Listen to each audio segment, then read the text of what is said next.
Hello dear students, you are most welcome in your channel CSE master. आज के video lecture में हम बहुत ही इम्पॉर्टेंट पार्ट को देखने जा रहे हैं ऑपरेटिंग सिस्टम के, जो कि है ऑपरेटिंग सिस्टम फंक्शंस।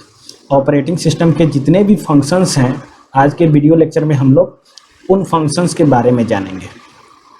तो फंक्शंस तो ऑपरेटिंग सिस्टम के बहुत सारे होते हैं, इतने होते हैं कि मैं 10 वीडियो लेक्चर भी बनाऊं तो नहीं कंप्लीट होगा। तो जितने भी फंक्शंस होते हैं उनको हमने कुछ ग्रुप में डिवाइड किया है और कुछ स्पेशल ग्रुप्स को हमने तैयार किया है, और उस ग्रुप को हम जानेंगे तो सारे फंक्शंस ऑपरेटिंग सिस्टम के कवर हो जाएंगे। ठीक है, तो सबसे पहला जो फंक्शन होता है ऑपरेटिंग सिस्टम का, वो होता है प्रोसेस मैनेजमेंट। ओके, अगर ये छोटा आपको दिख रहा है तो मैं इसे बड़ा कर देता हूँ।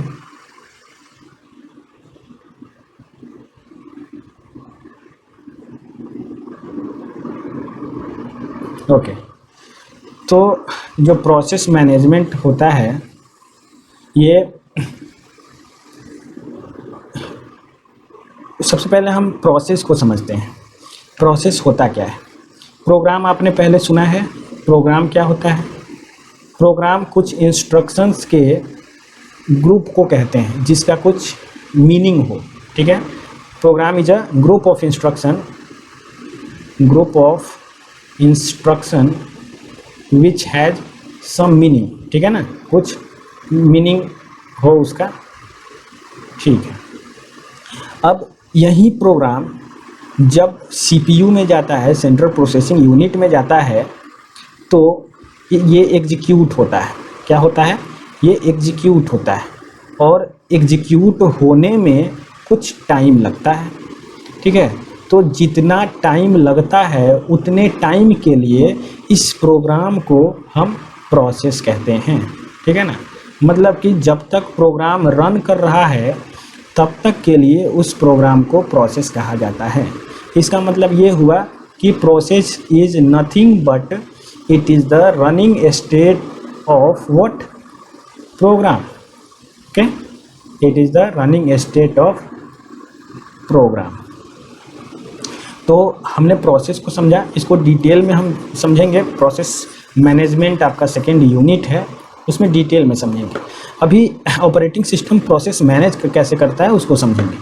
तो हमने जाना कि प्रोसेस होता क्या है। ठीक है, यहाँ देखिए, यहाँ पे लिखा है a process is a program in execution.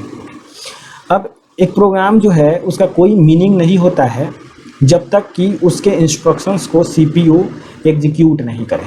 ठीक, प्रोग्राम आपने बना दिया, आपके सेकेंडरी मेमोरी में रखा हुआ है, उसका कोई मतलब नहीं है, वो बस एक मेमोरी छेकने वाला फाइल है। ठीक है, उसका मीनिंग कब होगा? जब वो CPU में जाएगा और एग्जीक्यूट करेगा, तब उसका कुछ मीनिंग होगा। ठीक है, तो जब ये प्रोग्राम रन करने लगता है CPU में, तो इसी को हम लोग प्रोसेस कहते हैं, और उसी प्रोसेस के मैनेजमेंट को ऑपरेटिंग सिस्टम ऑपरेट करता है। ठीक है ना, तो प्रोसेस मैनेजमेंट के लिए ऑपरेटिंग सिस्टम रिस्पॉन्सिबल होता है। ये किन किन मामलों में रिस्पॉन्सिबल होता है उसको समझते हैं। जितना भी यूज़र का और सिस्टम का प्रोसेस होता है उसको क्रिएट करता है और डिलीट करता है operating system. Next one is suspending और रिज्यूमिंग प्रोसेसेस। कुछ प्रोसेसेस जो हैं CPU में ज़्यादा टाइम ले रहे हैं तो उसको ऑपरेटिंग सिस्टम कुछ समय के लिए सस्पेंड कर देता है। ठीक, कुछ प्रोसेस का टाइमिंग कम होता है, एग्जीक्यूशन टाइम कम होता है, तो उस प्रोसेस को ऑपरेटिंग सिस्टम CPU में पहले भेज देता है। पहले से सस्पेंडेड प्रोसेसेस हैं उसको रिज्यूम करता है। ये भी काम है ऑपरेटिंग सिस्टम का।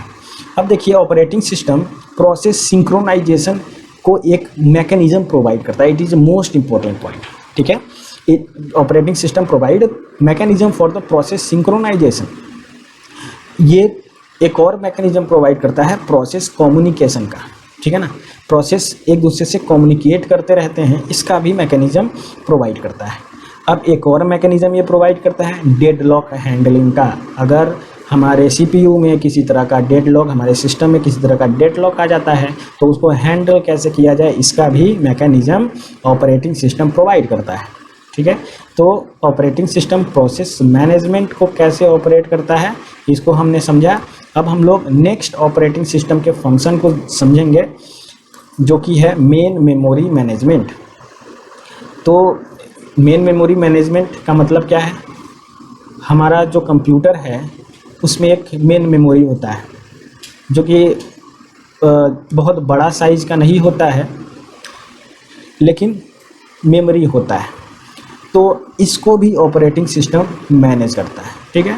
मेन मेमोरी क्या होता है, it is the central to the operation of modern computer system. Modern computer भी जो कंप्यूटर सिस्टम है उसका सेंट्रल पार्ट होता है, ठीक है ना, in the field of memory. Main memory is a large array of words और byte ranging in size from hundreds of thousand to billions, ठीक है ना। यहाँ पर बिलियंस, मिलियंस बाइट के स्पेस को हम लोग रख सकते हैं, मेमोरी को रख सकते हैं। मेन मेमोरी बहुत तेज़ी से एक्सेस करने वाले डेटा को सीपीयू के द्वारा शेयर किया जाता है, ठीक है, और इनपुट आउटपुट डिवाइस के द्वारा भी शेयर किया जाता है, ठीक है। तो सीपीयू को अगर कोई डेटा चाहिए तो वो मेन मेमोरी से लेता है। जो data time to time use होते हैं, बहुत फास्टली यूज करना है, तो उन सारे डेटा को मेन मेमोरी में कंप्यूटर रखता है, ठीक। और वैसे डेटा को सीपीयू के द्वारा या इनपुट आउटपुट डिवाइस के द्वारा यूज किया जाता है, एक्सेस किया जाता है, okay. The next point is the central processor read, एक मिनट इसको मैं नीचे कर देता हूँ। The central processor read instruction from main memory during instruction fetch cycle, इसको हम समझेंगे। It both reads and write data from main memory during the data fetch cycle। देखिए डेटा फेच का यहाँ पे मतलब क्या है, एक डेटा मेमोरी के किसी लोकेशन पर रखा हुआ है, दूसरा डेटा मेमोरी के किसी दूसरे लोकेशन पर रखा हुआ है, तीसरा डेटा मेमोरी के किसी तीसरे लोकेशन पर रखा हुआ है, एंड सो ऑन। तो जब डेटा का एक्सचेंज किया जाएगा from one memory location to another memory location, उसको हम डेटा फेच साइकिल कहते हैं, ठीक। यहाँ पे अब जो ऑपरेटिंग सिस्टम होता है वो मेन मेमोरी से इंस्ट्रक्शन को रीड करता है और जो डेटा फेच साइकिल है उसको फॉलो करता है, ठीक है। ऑपरेटिंग सिस्टम एक और चीज़ के लिए रिस्पॉन्सिबल होता है जो कि है keeping track of which part of memory are currently being used and by whom। Memory के किसी पार्ट को किसके द्वारा यूज किया जा रहा है और कितना यूज किया जाता है, इसका ट्रैक रिकॉर्ड रखता है operating system. Next is deciding which process are to be loaded into memory when memory space become available.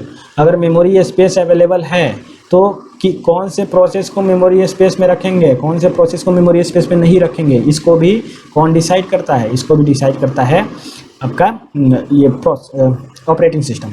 Allocating and deallocating memory space as needed, जैसे मेमोरी स्पेस की आवश्यकता पड़ती है वो उसको अलोकेट करता है या डी अलोकेट करता है। इसका next part next video lecture में आपको मिलेगा। थैंक्स।